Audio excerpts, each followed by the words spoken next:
You're listening to a podcast from Cancer.net. This cancer information website is produced by the American Society of Clinical Oncology, known as ASCO, the voice of the world's oncology professionals. The purpose of this podcast is to educate and to inform.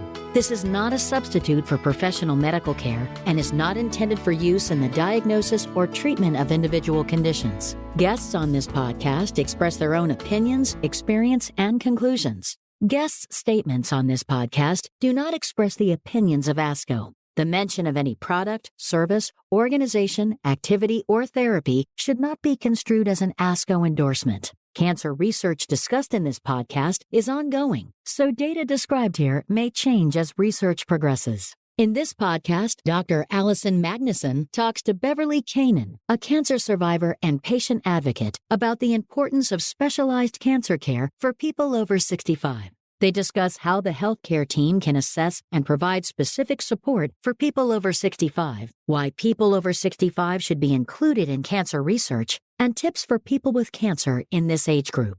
Dr. Magnuson is an associate professor of medicine and a board-certified medical oncologist and geriatrician at the University of Rochester Medical Center. Ms. Canin is a patient advocate, research partner, and the co-chair of the Cancer and Aging Research Group's stakeholders for care in oncology and research for our Elders Board, or SCORE Board. Dr. Magnuson is the Cancer.net Associate Editor for Geriatric Oncology, and Ms. Canin is an advisory panelist on the Cancer.net Editorial Board. You can view their disclosures at Cancer.net. Hi, I'm Dr. Allison Magnuson. I'm a geriatric oncologist from the University of Rochester, and I'm here with a good colleague and friend of mine, Miss Beverly Canin, who is a patient advocate that I work closely with in geriatric oncology. And we're here today to have a conversation about why geriatric oncology is important and what advice Beverly would have for older adults with cancer as they're navigating the cancer care process. Beverly and I do not have any relevant relationships to disclose. Good morning, Beverly. How are you? Good morning. I'm very happy to be here. I'm well, thank you, and looking forward to our conversation. Me too. Beverly, maybe we could start by you just sharing your story about how you became involved as an advocate in geriatric oncology. I think it's such an interesting story, so I'd love the listeners to hear about that.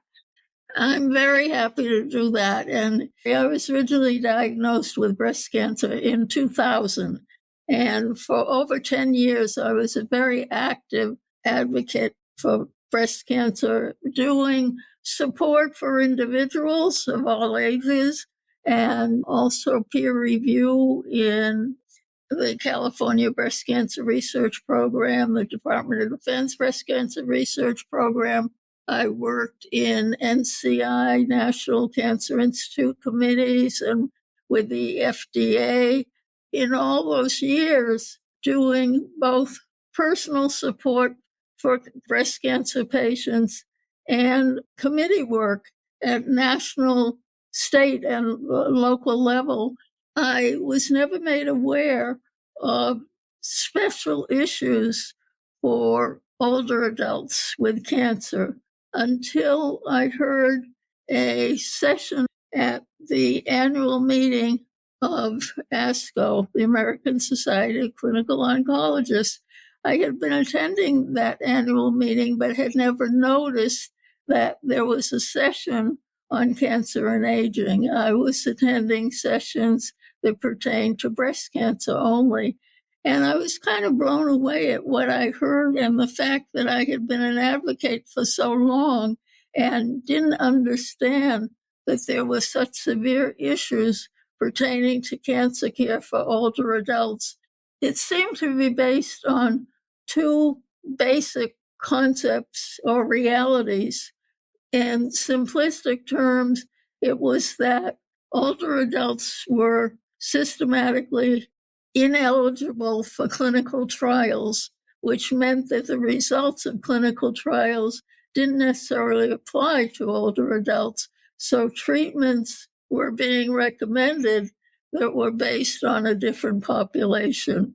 And the other thing that struck me was that oncologists didn't have any training or minimal training in geriatrics, and geriatricians had little or no training in oncology. So that's what really caused me to see what I could do as an advocate to address these issues.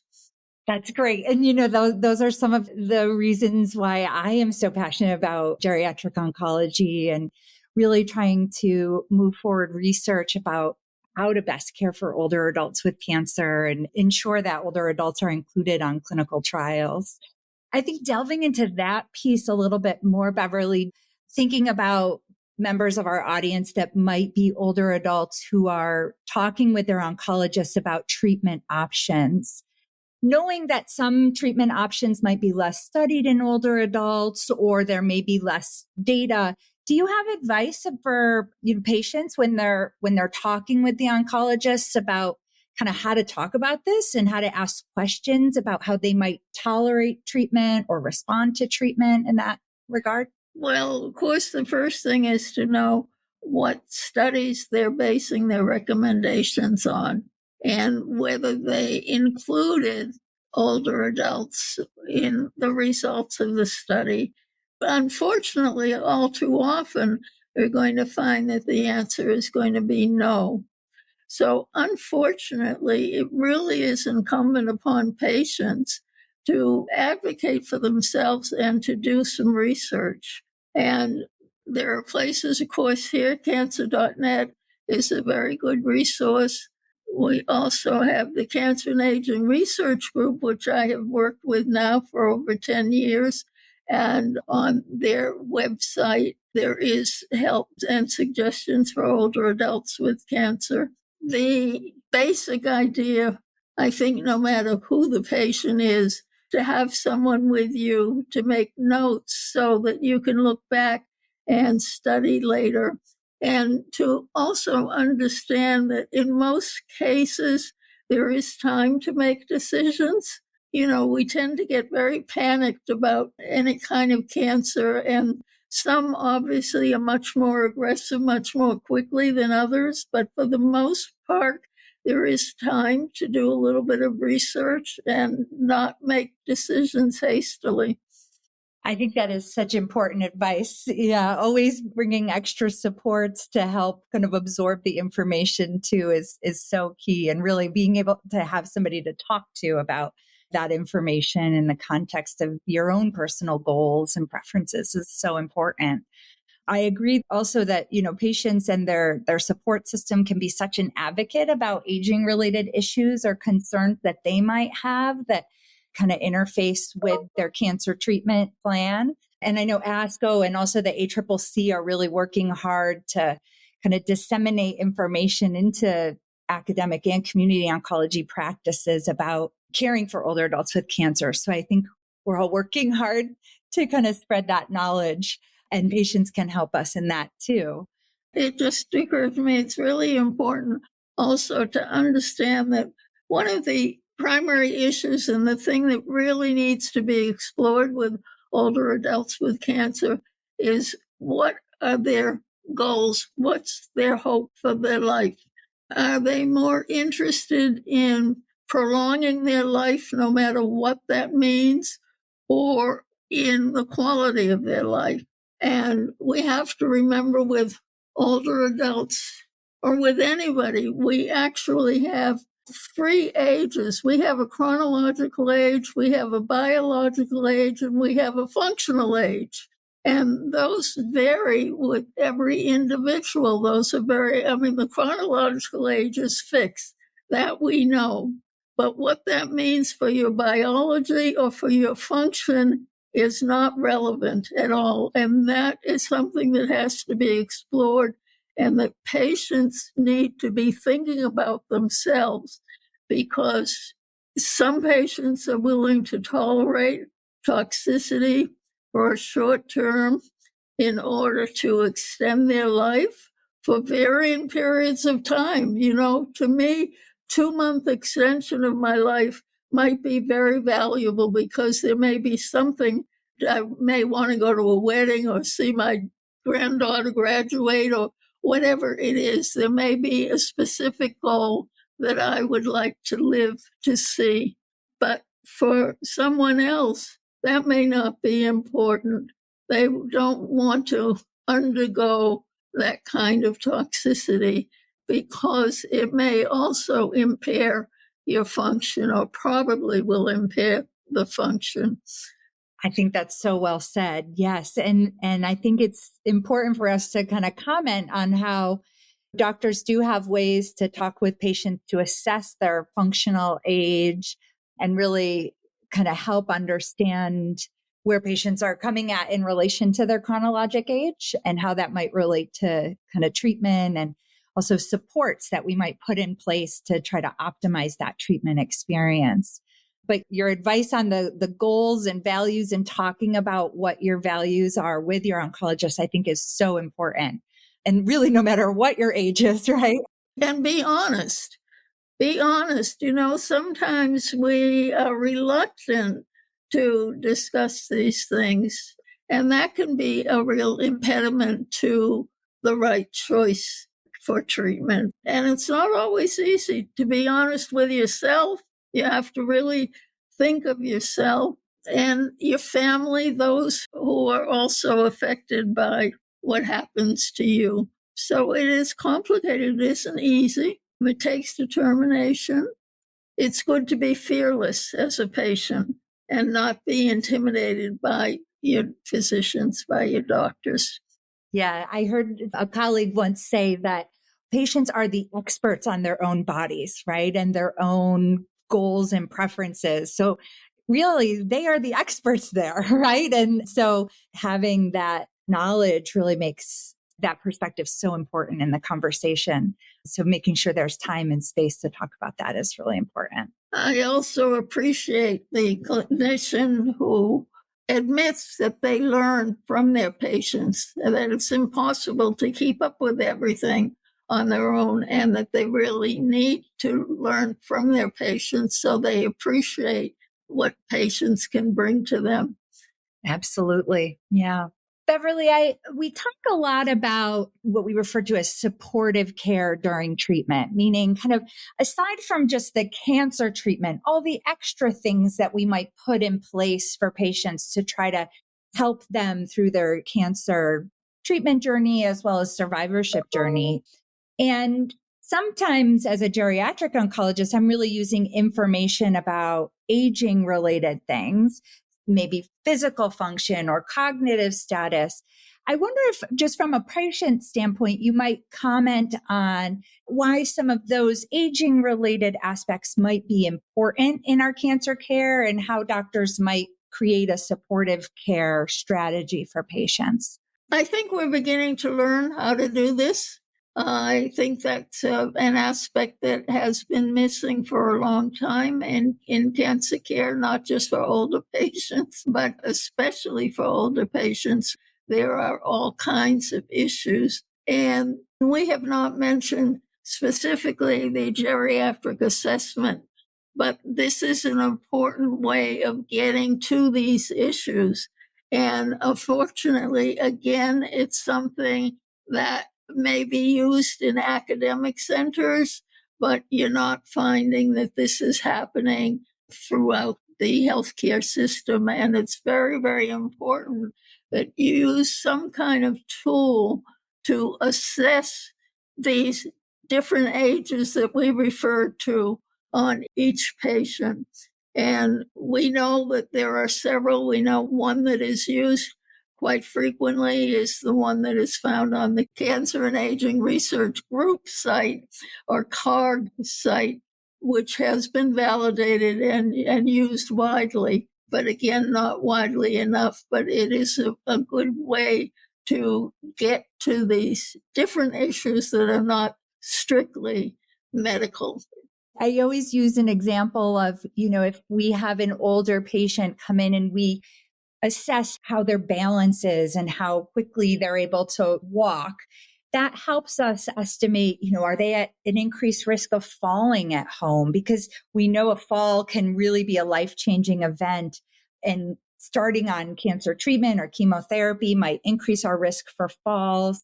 So we really want to be aware of kind of all of those other aspects that might interplay with the cancer treatment so that we can try to head those off and mitigate them. So sometimes we might refer patients to physical therapy to try to improve their balance and strength as we're starting on that cancer treatment journey to try to lower that chance of falling.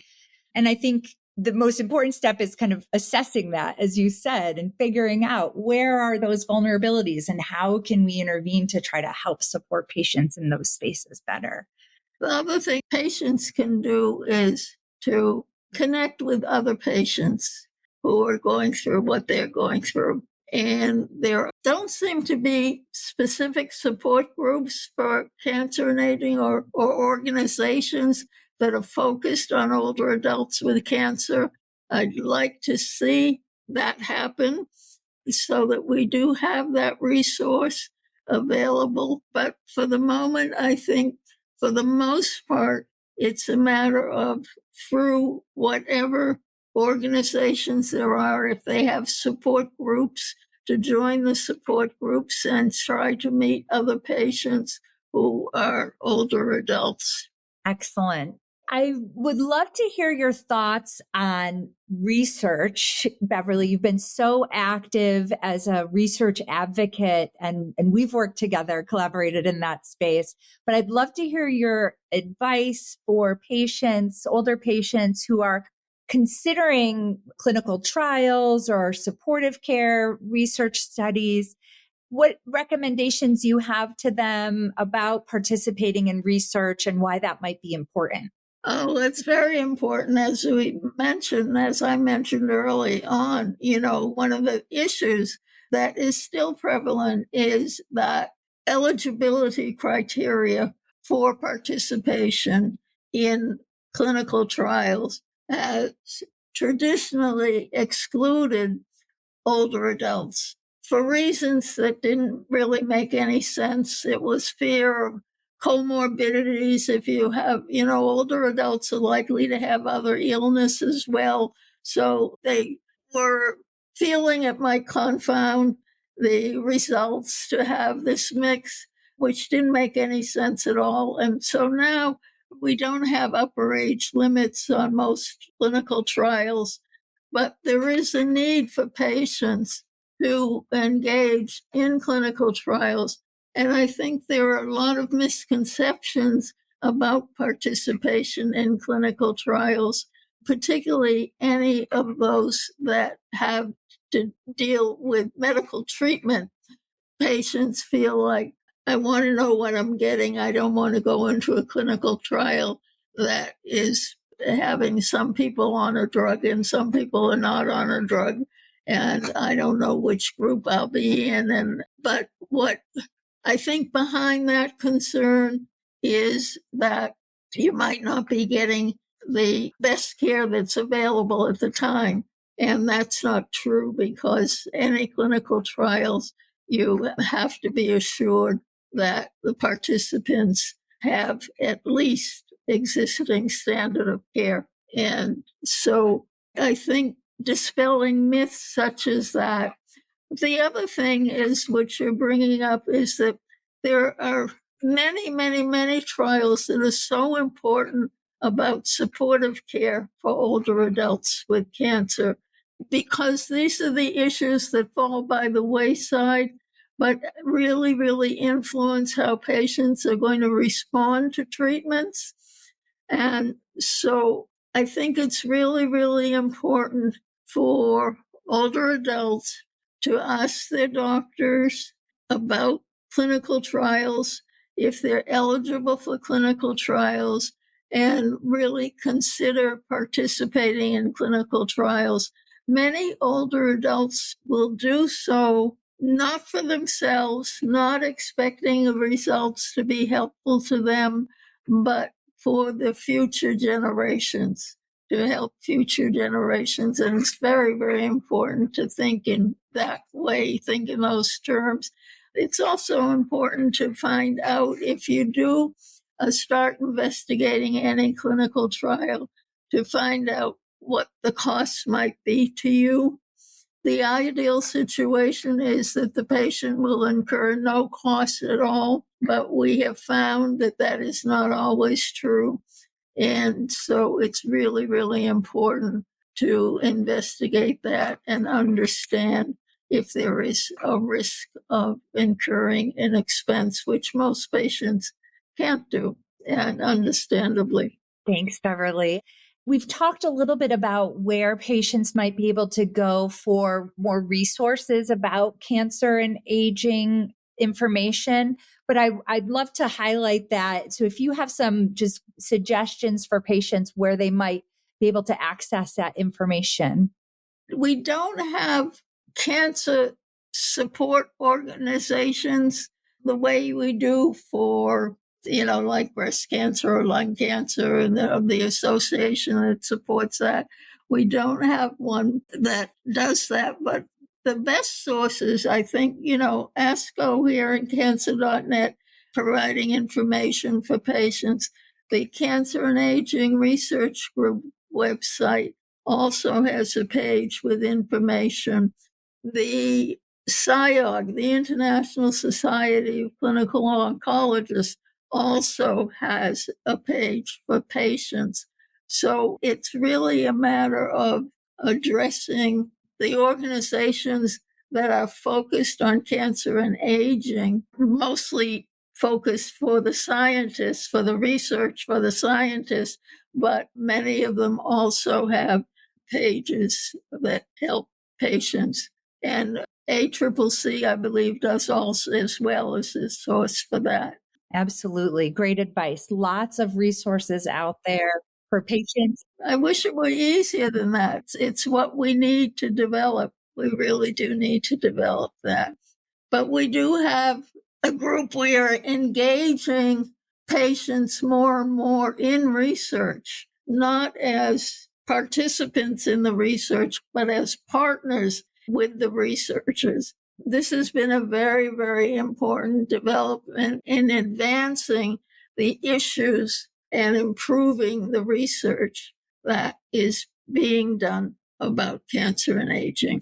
Absolutely. As a researcher myself who's worked with patient advocates and what I refer to as research collaborators, my partners on research, I can't emphasize that statement enough. It has been a critical part of my learning as a researcher, and I think really strengthened all of our studies here at Rochester for sure. We have formed a research group called Scoreboard, Stakeholders for Care in Oncology and Research for Our Elders, which is composed of older adults who are in treatment or were treated for cancer as older adults, and caregivers of such patients, as well as advocates. And it has been very, very effective. We've been in existence now for over 10 years, about 12 years, and work very closely with the CARG researchers. Well, thank you so much, Beverly, for chatting today about this. I hope there was some pearls of wisdom that our listeners were able to take away from you. And I always enjoy talking to you so much. I feel like I learn more every time, Beverly. So thank you for making the time today. Well, I thank you for having me and giving me this opportunity to share my story. Thank you, Dr. Magnuson and Ms. Canin. Learn more about cancer care for adults over 65 at www.cancer.net/olderadults. Cancer.net podcasts feature trusted, timely, and compassionate information for people with cancer, survivors, and their families and loved ones. Subscribe wherever you listen to podcasts for expert information and tips on coping with cancer, recaps of the latest research advances, and thoughtful discussions on cancer care. And check out other ASCO podcasts to hear the latest interviews and insights from thought leaders, innovators, experts, and pioneers in oncology. Cancer.net is supported by Conquer Cancer, the ASCO Foundation, which funds life-saving research for every type of cancer, helping people with cancer everywhere. To help fund Cancer.net and programs like it, donate at conquer.org/donate.